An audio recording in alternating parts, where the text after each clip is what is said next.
Hello friends. ఈ పరిస్థితి కొత్తగా చాలా ప్రమాదకరమైన దిశలోకి మారుతోంది. ఇరాన్ మళ్లీ యుద్ధానికి సిద్ధమవుతున్నట్టు స్పష్టంగా కనిపిస్తోంది.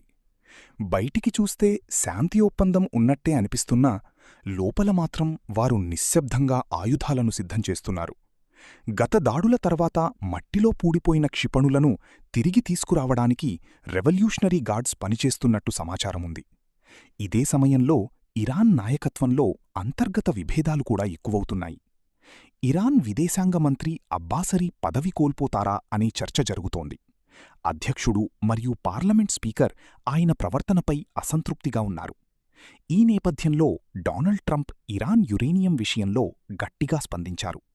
మేము దాన్ని ఒక విధంగా లేదా మరొక విధంగా పొందుతాము అని ఆయన చెప్పారు. ఇది ఒక సాధారణ వ్యాఖ్య కాదు, భవిష్యత్తులో మరింత కఠిన చర్యలు తీసుకునే సూచనగా కనిపిస్తోంది. ఆయనకు ఇరాన్పై కొత్త దాడుల ప్రణాళికలపై కూడా వివరాలు అందినట్టు తెలుస్తోంది. దీనికి ప్రతిగా ఇరాన్ కూడా అమెరికాకు హెచ్చరికలు జారీ చేస్తోంది. అవసరమైతే అమెరికా నౌకలపై దాడులు చేస్తామని చెబుతోంది. మరోవైపు లెబనాన్ ప్రాంతంలో కూడా ఉద్రిక్తత పెరుగుతోంది. ఇజ్రాయెల్ ఇప్పటికే అక్కడి పరిస్థితులను ఎదుర్కోవడానికి ప్రణాళికలు సిద్ధం చేసుకుంది. ఇది యుద్ధం యొక్క కొత్త దశ, ఆర్థిక కోపం అని చెప్పవచ్చు. అమెరికా విధించిన సముద్ర నిర్బంధం ఇప్పుడు ఇరాన్పై తీవ్ర ప్రభావం చూపుతోంది. గతంలో ఇరాన్ చాలా తెలివిగా ఆంక్షలను తప్పించుకునేది. చైనాకు చమురు అమ్మడం, సముద్రంలో గోప్యంగా సరుకు మార్పిడి చేయడం వంటి పద్ధతులు ఉపయోగించేది.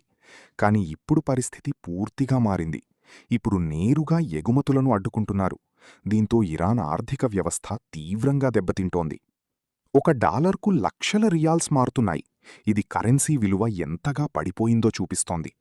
నిరుద్యోగం పెరుగుతోంది, వ్యాపారాలు మూతపడుతున్నాయి. రాజకీయంగా కూడా విభజన కనిపిస్తోంది. ఒక వర్గం ఒప్పందం కోరుకుంటే మరో వర్గం యుద్ధానికి సిద్ధమవుతోంది.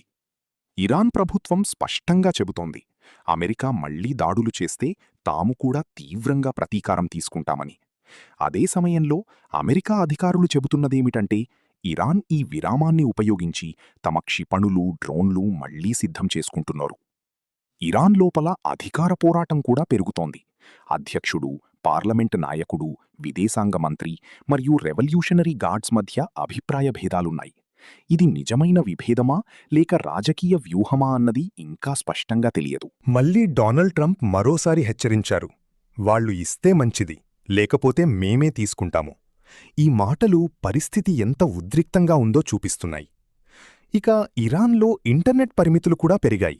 సాధారణ ప్రజలు తమ ఉద్యోగాలు కోల్పోతున్నారు. టెక్నాలజీ రంగం దెబ్బతింటోంది. కానీ ప్రభుత్వ ఉన్నతాధికారులకు మాత్రం ప్రత్యేక సదుపాయాలున్నాయి. ఇది ప్రజల్లో అసంతృప్తిని పెంచుతోంది.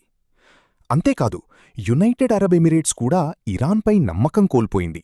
వారు ఇప్పుడు అమెరికా మరియు ఇజ్రాయెల్తో మరింత దగ్గరగా పనిచేస్తున్నారు. ఇది ప్రాంతీయ శక్తి సమతౌల్యాన్ని మార్చే అంశం.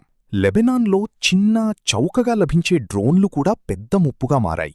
ఇవి జామింగ్కు లోబడవు, తక్కువ ఖర్చుతో తయారవుతాయి, కానీ తీవ్ర నష్టం కలిగించగలవు. ఇది యుద్ధ స్వరూపం మారుతోందని చూపిస్తోంది. ఇప్పుడీ మొత్తం పరిస్థితిని చూస్తే ఇది కేవలం ఒక యుద్ధం కాదు. ఇది ఆర్థిక, రాజకీయ, సాంకేతిక మరియు సైనిక రంగాల్లో జరుగుతున్న పెద్దస్థాయి సంఘర్షణ. ప్రపంచం మొత్తం దీని ప్రభావాన్ని అనుభవిస్తోంది. చమురు ధరలు పెరుగుతున్నాయి. దాని ప్రభావం ప్రతి దేశంపైన పడుతోంది.